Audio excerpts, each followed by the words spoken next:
환율은 너무나도 차갑습니다. 여러분, 지난주에 마트 다녀오셨습니까? 수입 과일 가격표 보시고 깜짝 놀라신 적 없으십니까? 주유소에서 기름 넣으실 때 계기판 숫자가 너무 빨리 올라가서 한숨 쉬신 적은요? 그 모든 것의 배후에 하나의 숫자가 있습니다. 환율. 4년 전만 해도 1달러에 1,200원이면 됐습니다. 지금은 1,530원을 내야 합니다. 여러분이 평생 모아온 돈, 그 돈의 값어치가 4년 사이에 거의 3할 가까이 쪼그라든 겁니다. 퇴직금 5천만 원을 달러로 바꿨다면 예전엔 4만 달러가 넘었을 돈이 지금은 3만 달러 남짓밖에 안 됩니다. 자녀 유학비를 보내시는 분들은 매달 수십만 원씩 더 나가고 계십니다. 어떻게 세계 10위 경제 대국의 돈이 16년 만에 가장 바닥까지 떨어질 수 있었을까요? 이것은 단순한 경제 뉴스가 아닙니다. 미국이라는 거대한 금융제국의 힘, 중동에서 터진 전쟁의 공포, 그리고 우리가 미처 몰랐던 우리 안에 치명적인 실수들이 뒤엉킨 지금 이 순간에도 여러분의 지갑을 갉아먹고 있는 보이지 않는 전쟁의 이야기입니다. 이 이야기를 제대로 이해하시려면 먼저 환율이라는 놈의 정체부터 아셔야 합니다. 환율.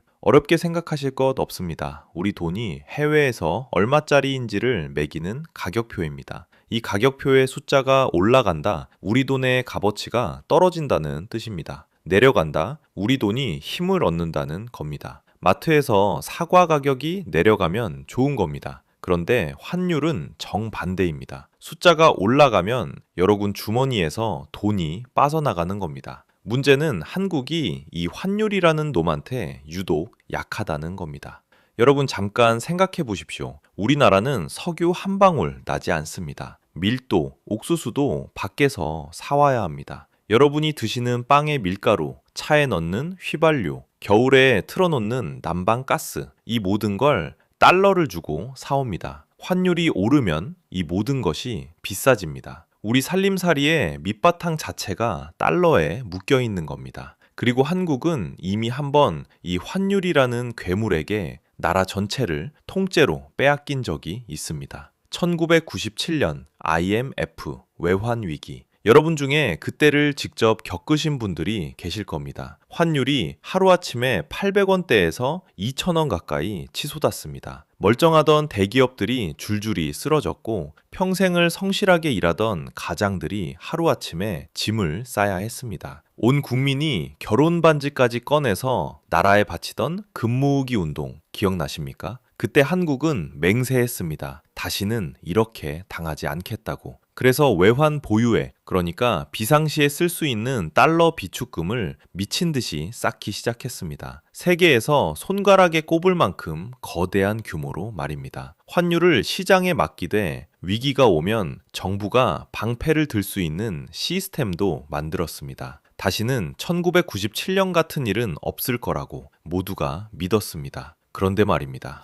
2020년 코로나가 터졌습니다. 그리고 세계 경제의 판이 완전히 뒤집어졌습니다. 미국의 중앙은행 연방준비제도, 이 조직이 뭘 했는지 아십니까? 경제를 살리겠다고 세상에 없던 돈을 찍어내기 시작한 겁니다. 금리를 거의 0%까지 내리고 시중에 천문학적인 달러를 쏟아부었습니다. 한국도 따라갔습니다. 우리도 금리를 내리고 돈을 풀었습니다. 여러분 기억하시죠? 그때 대출 이자가 얼마나 쌌는지. 부동산 열풍이 불고 주식시장에 돈이 몰리고 세상에 돈이 넘쳐나는 것처럼 보였습니다. 그런데 잠깐만요. 여기서 문제가 생깁니다. 미국이 2022년부터 태도를 완전히 바꿉니다. 물가가 걷잡을 수 없이 오르기 시작하자 연준 의장 제롬 파월이 금리를 무자비하게 올리기 시작한 겁니다. 한 번, 두 번, 세 번, 5%가 넘는 수준까지. 이게 왜 우리한테 치명적이냐? 여러분, 은행 두 곳이 있다고 생각해 보십시오. A은행은 이자를 5% 줍니다. B은행은 3.5%를 줍니다. 여러분이라면 어느 은행에 돈을 맡기시겠습니까? 당연히 A은행입니다. 전 세계 투자자들도 마찬가지입니다. 미국이 이자를 5% 주는데 한국이 3.5%를 주면 돈은 한국을 떠나 미국으로 갑니다. 더 높은 이자를 받으려고요. 결과가 어떻게 됩니까? 한국에서 달러가 빠져나갑니다. 달러가 귀해집니다. 귀한 물건은 비싸지는 법입니다. 환율이 오릅니다. 한국과 미국의 금리 차이가 역대 최장기간 벌어져 있습니다. 한국 경제의 혈관에서 피가 빠져나가고 있다는 경고 신호였습니다. 그런데 진짜 문제는 이제부터입니다. 금리 차이만으로도 충분히 고통스러웠습니다. 그런데 2025년 세상이 한국 경제에 더 잔혹한 카드를 꺼내들었습니다. 한 장도 아니고 세 장을 동시에.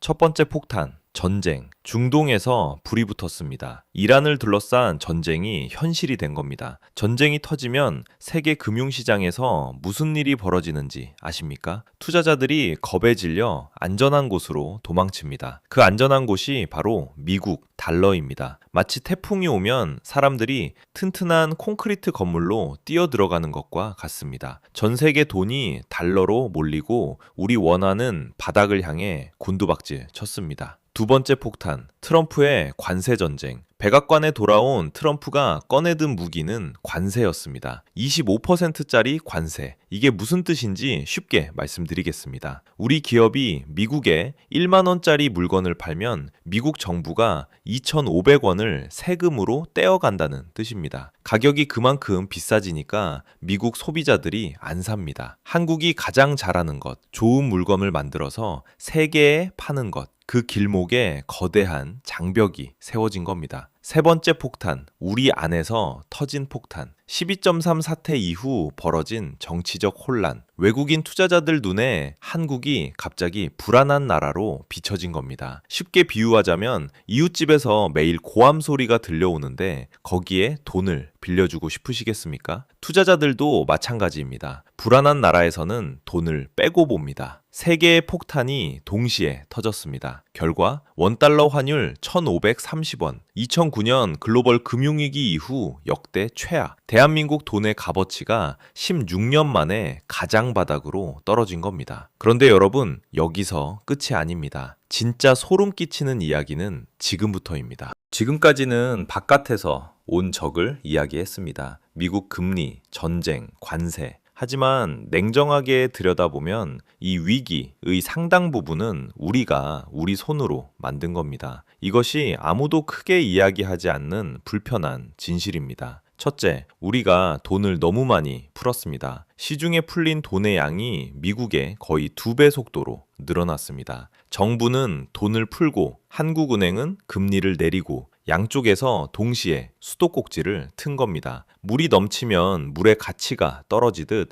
돈이 넘쳐나니 돈의 값어치가 떨어진 겁니다. 스스로 원화를 물에 탄 것과 같습니다. 둘째, 국민연금의 해외 투자입니다. 여러분의 노후 자금을 운용하는 국민연금이 수익을 높이기 위해 미국 주식, 해외 부동산에 대규모로 투자하고 있습니다. 투자하려면 어떻게 해야 합니까? 원화를 팔고 달러를 사야 합니다. 개인 투자자들도 마찬가지입니다. 미국 주식 사려면 달러가 필요합니다. 이 돈이 해마다 수십조 원어치가 빠져나갑니다. 환율을 위로 밀어 올리는 보이지 않는 손인 겁니다. 이건 한두 달 반짝 일어나는 현상이 아닙니다. 해가 갈수록 커지는 구조적인 문제입니다. 셋째, 수출 기업들의 눈치 보기입니다. 반도체를 팔고 자동차를 팔아서 달러를 번 기업들이 그 달러를 시장에 안 내놓고 쌓아두고 있습니다. 왜? 환율이 더 오를 거라고 기대하니까요. 지금 팔면 손해다. 좀 더 기다리자. 그런데 기업들이 달러를 안 팔면 시장에 달러가 안 풀리니까 환율이 더 오릅니다. 환율이 더 오르면 기업들은 더 안 팝니다. 악순환의 수렁에 빠진 겁니다.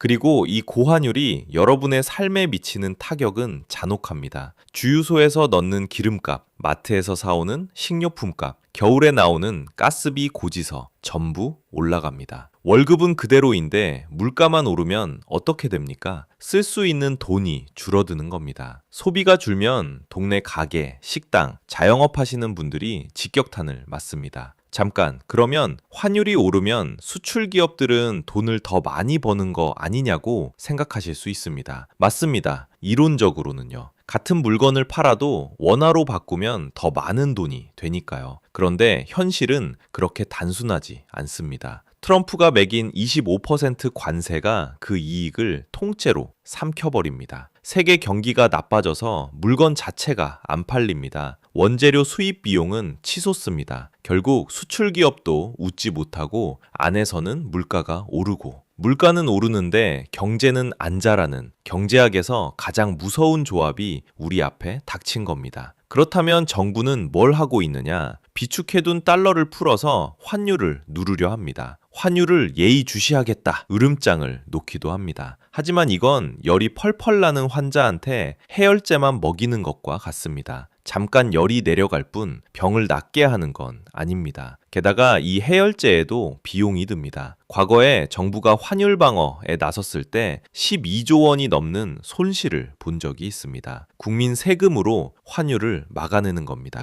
자, 여기서 한 발짝 물러서서 냉정하게 바라볼 것이 있습니다. 환율이 오르는 것이 무조건 재앙만은 아닙니다. 한국 경제의 역사를 돌아보면 원화가 약해진 시기에 오히려 수출이 폭발적으로 늘면서 경제가 한 단계 도약한 적도 있습니다. 반대로 원화가 너무 강해지면 어떻게 됩니까? 수출 기업의 수익이 쪼그라들고 마진이 박한 중소기업은 문을 닫을 수밖에 없습니다. 환율이 내려가면 물가는 안정되고 여러분의 지갑 사정은 나아지지만 공장이 멈추고 일자리가 사라지는 다른 고통이 찾아옵니다. 환율은 선도 아니고 악도 아닙니다. 한나라 경제의 건강 상태를 보여주는 체온계 같은 겁니다. 체온이 너무 높아도 너무 낮아도 문제입니다. 하지만 분명한 것이 하나 있습니다. 전문가들은 예전처럼 1,100원이나 1,200원대로 돌아가기는 어려울 거라고 봅니다. 환율이 높은 상태가 일상이 되는 시대, 그것이 우리가 받아들여야 할 새로운 현실일 수 있습니다. 그렇다면 질문은 이겁니다. 우리는 이 현실에 준비가 되어 있습니까? 여러분의 퇴직금, 여러분의 저축, 여러분 자녀의 미래, 이 보이지 않는 전쟁 앞에서 지킬 수 있는 준비를 하고 계십니까? 기업은 환율이 요동칠 것을 전제로 대비하고 있습니까? 정부는 밖에서 사오는 것에 기대는 경제 구조를 바꾸려는 노력을 하고 있습니까? 환율이라는 거친 파도 앞에서 방파제만 쌓는 것은 한계가 있습니다.